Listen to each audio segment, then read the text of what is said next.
یہ تکبر جھیل کو ہمیشہ بیکار، بے معنی اور بے حقیقت رکھتا ہے۔ عظمت سے زیادہ آسان اور کوئی شے نہیں، اور آسانی ہی عظمت ہے۔ اخلاق کا ایک طے شدہ مجموعہ مذہب نہیں ہوتا، لیکن مذہب یقیناً اخلاق ہی ہوتا ہے۔ اخلاقی ضابطہ یا مورل ایک خاکے اور نقشے کے علاوہ اور کچھ نہیں ہوتا۔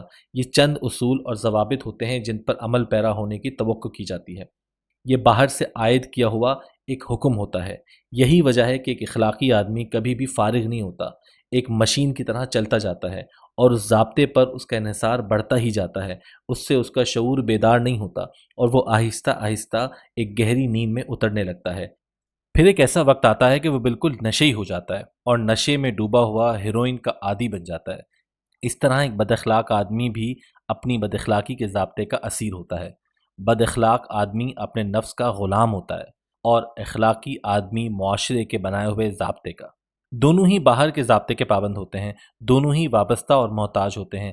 آزاد صرف وہ ہے جو اپنے سیلف کی تلاش میں ہے، اور بالکل آزاد وہ ہے جو اس کو پا جاتا ہے اور سمجھ جاتا ہے۔ جب تک کسی انسان کو یہی معلوم نہ ہو کہ وہ اصل میں کیا ہے، اس وقت تک وہ کیسے آزادی حاصل کر سکتا ہے؟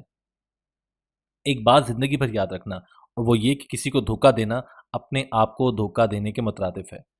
دھوکے میں بڑی جان ہوتی ہے، وہ مرتا نہیں ہے، گھوم پھر کر ایک روز واپس آپ کے پاس ہی پہنچ جاتا ہے، کیونکہ اس کو اپنے ٹھکانے سے بڑی محبت ہے، اور اپنی جائے پیدائش کو چھوڑ کر اور کہیں رہ نہیں سکتا۔ دنیا میں اس سے بڑا اور کوئی عذاب نہیں ہے کہ انسان وہ بننے کی کوشش میں مبتلا رہے جو کہ وہ نہیں ہے۔ گو اس خواہش کی اور اس آرزو کی کوئی حد نہیں ہے۔ ہم لوگ کوشش کر کے اور زور لگا کے اپنے مقصد کو پہنچ ہی جاتے ہیں، اور بلا آخر وہ نظر آنے میں کامیاب ہو جاتے ہیں، جو کہ وہ نہیں ہوتے۔ اپنے آپ کو پہچانو اور خود کو جانو، اور دیکھو کہ تم اصل میں کیا ہو۔ اپنی فطرت اور اپنے اصل کے مطابق رہنا ہی اس دنیا میں جنت ہے۔ ایک قبر پہ ایک کتبہ لکھا تھا کہ یہاں وہ شخص ابدی نیند سو رہا ہے جس نے اپنی زندگی میں اعلیٰ اور عرفہ قسم کے خوابوں اور معمولی قسم کے کاموں سے نفرت کرنے میں گزار دی۔ کیا اس دنیا میں اور کوئی مائیکا لال ہے ایسا جو ہم کو دھوکہ دے سکے؟ میرا مطلب ہے جو دھوکہ ہم اپنے آپ کو دیتے ہیں اس سے زیادہ دے سکے۔ مذہب کے اندر انسان اس وقت داخل ہوتا ہے جب وہ اپنا بہترین دوست بن جائے۔ جو شخص اپنی انا کے اندر گھرا رہتا ہے وہ دنیا کے جکڑ بندوں میں جکڑا ہوا ہے۔ انا سے باہر نکلنے کا نام خدا میں بسرام کرنا ہے۔ اپنی انا کو ترک کرنے اور اپنی انا سے جان چھڑانے کا ایک ہی سیدھا راستہ ہے کہ اپنی انا کے اندر چھلانگ لگا دو اور اس کو پاتال تک ڈھونڈو۔ جو ہی تم اس کے اندر چھلانگ لگاؤ گے تمہیں پتہ چلے گا کہ اس کا تو کوئی وجود ہی نہیں تھا۔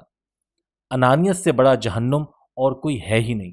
انا سے جان بچاؤ اور سکھ پاؤ۔ تکبر کبھی علم کو پھلنے پھولنے کا موقع نہیں دیتا۔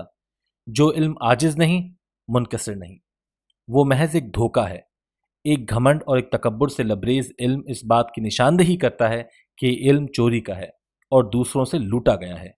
ایک آدمی نے کہا کہ میں غلطی کرنے سے اس قدر ڈرتا تھا کہ میں نے ساری زندگی کوئی کام ہی نہیں کیا۔ میں نے کہا اس سے بڑی غلطی اور کیا ہو سکتی ہے کہ انسان زندگی بھر کوئی کام ہی نہ کرے۔ جو ہے وہ نہیں بھی ہوگا، جو موجود ہے وہ ناموجود بھی ہو سکتا ہے، جو کام ہوا وہ ملیاں میٹ بھی ہو سکتا ہے۔ اگر کوئی شخص دنیا میں الجھا ہوا ہے تو وہ اس سے آزاد بھی ہو سکتا ہے، اس کا انحصار آزادی میں بھی تبدیل ہو سکتا ہے۔ جس چیز کی خواہش میں تم مرے جا رہے ہو اس سے تکمیل اور سکون حاصل کرنا دنیا کی سب سے بڑی حماقت ہے۔ تم اپنی آرزو پوری بھی کر لو، گوہر مقصود حاصل بھی کر لو، تب بھی وہ وقتی ہوگا۔ جب ذہن ہی وقتی اور عارضی شے ہے تو اس کی طلب وقتی اور عارضی کیوں نہ ہوگی؟ گناہ کیا ہے؟ گناہ اپنی پاکیزگی کے بطلان کا اور اپنی پاکیزگی کے انکار کا نام ہے۔ اپنی پاکیزگی کے احساس سے بڑی اور کوئی نیکی نہیں۔ تم نے گناہ چھوڑ دیا، بہت اچھا کیا۔ اب مہربانی کر کے نیکی اور ثواب بھی چھوڑ دو۔ جب تک ان دونوں میں سے کسی ایک پر بھی تمہارا قبضہ رہے گا تمہارا تکبر برقرار رہے گا۔ خوف کرنا چھوڑ دو، خوف سے اجتناب کرو۔ جب تک تم کسی شخص سے خوف کرو گے وہ تم کو نہیں چھوڑے گا، وہ ہر لمحہ تمہارا پیچھا کرتا رہے گا۔ تمہاری شکست تمہارے خوف سے نسبت رکھتی ہے۔ جتنا بڑا خوف ہوگا اسی قدر بڑی شکست ہوگی۔ ہم اس دھوکے میں زندہ ہیں کہ ہمیں سب کچھ معلوم ہے۔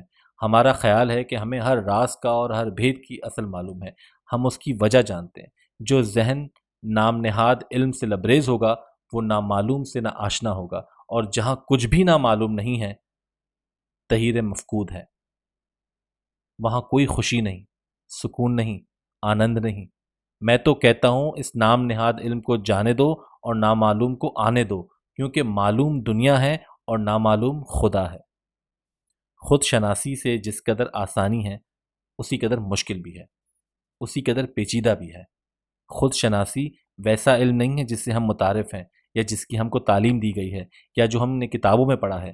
یہ ایک موضوع اور کتاب کا رشتہ نہیں، یہ ایک منظر اور ناظر کا عمل نہیں، یہ تو ایک عجیب اور عظیم علم ہے۔ اس کے حصول کے بعد کچھ بھی باقی نہیں رہ جاتا، نہ معلوم نہ نامعلوم، نہ گیان نہ موہ رکھتا ہے، سب کچھ ختم ہو جاتا ہے۔ تم اتنا تو جانتے ہو کہ تم موجود ہو، لیکن تم کون ہو، کیا ہو، اس کا علم تمہیں نہیں ہے۔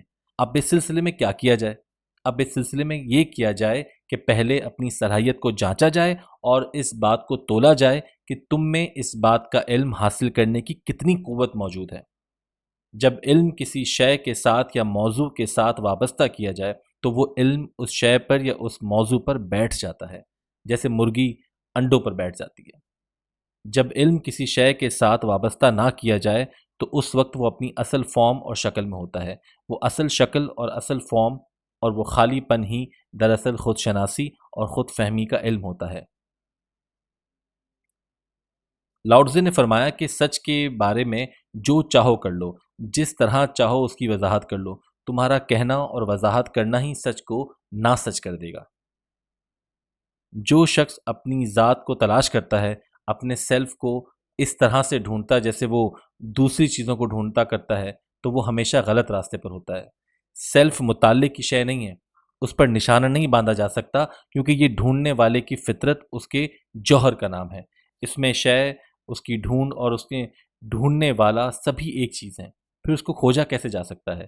البتہ جو لوگ کسی اور چیز کی تحقیق میں یا تلاش میں نہیں ہیں وہ اسے ڈھونڈ سکتے ہیں۔ وہ لوگ جو اپنے آپ کو ہر طرح کے علم سے خالی کر دیتے ہیں وہ اس کا سراغ لگا سکتے ہیں۔ کسی نے بدھا سے پوچھا، بابا تم نے دھیان کے اندر کیا پایا؟ بدھا نے کہا، کچھ بھی نہیں، البتہ کھو بہت کچھ دیا۔ میں نے لالچ کو کھو دیا، ہوس کو کھو دیا، کام کرودھ کو کھو دیا، اور پایا وہی کچھ جو ازل سے تھا، اور بس وہی سب کچھ تھا اور وہی سب کچھ ہے۔ یہ ٹھیک ہے کہ تم ایک گلاب نہیں بن سکتے، لیکن اس کا یہ مطلب تو نہیں کہ اگر تم گلاب نہیں بن سکو تو پھر ایک کانٹا بن جاؤ۔ یہاں ایک راز کی بات ہے، اور وہ میں تمہیں بتا ہی دیتا ہوں کہ جو شخص کانٹا نہیں بنتا وہ بالآخر گلاب بن جاتا ہے۔ جو شخص اپنے اندر ہی اندر گہرا چلا جاتا ہے وہی اوپر کو اٹھتا ہے اور وہی رفعت حاصل کرتا ہے۔ یہ قدرت کا اصول ہے۔ جو درخت جس قدر گہرا زمین کے اندر جائے گا اسی قدر اوپر کو جا سکے گا اور اس قدر تناور ہوگا۔ ہم اپنی ساری زندگی اوپر ہی اوپر اپنے خول کے شعور اور اپنے باہر کو جاننے پر لگا دیتے ہیں، اور یہ بھول جاتے ہیں کہ اصل انسان ہمارے اندر رہتا ہے۔ جب میں اپنے اندر نگاہ مارتا ہوں تو اس کے اندر کچھ الفاظ، کچھ تصورات، کچھ خیال، کچھ یادیں، کچھ شکلیں اور کچھ خواب پاتا ہوں۔ کہتے ہیں تمام آرٹ اور سارے جمال کی بنیاد مذہب ہے۔ انسانی تاریخ میں انسان صرف بنیادی ضرورتوں اور اقتصادی مسئلوں کے حل کرنے کے لیے ہی زندہ نہیں، بلکہ اس کے علاوہ بھی زندہ رہا۔ کبھی کبھی تو زندگی کی حفاظت سے بے نیاز ہو کر اور اپنی بقا کو بھلا کر بھی انسان کسی اعلیٰ مقصد کے لیے اپنی زندگی کا بلیدان دیتا رہا۔ اصل میں وہ اپنے وجود اور اپنے ہونے کا راز بھی دریافت کرتا رہا، اب بھی کر رہا ہے اور آئندہ بھی کرتا رہے گا۔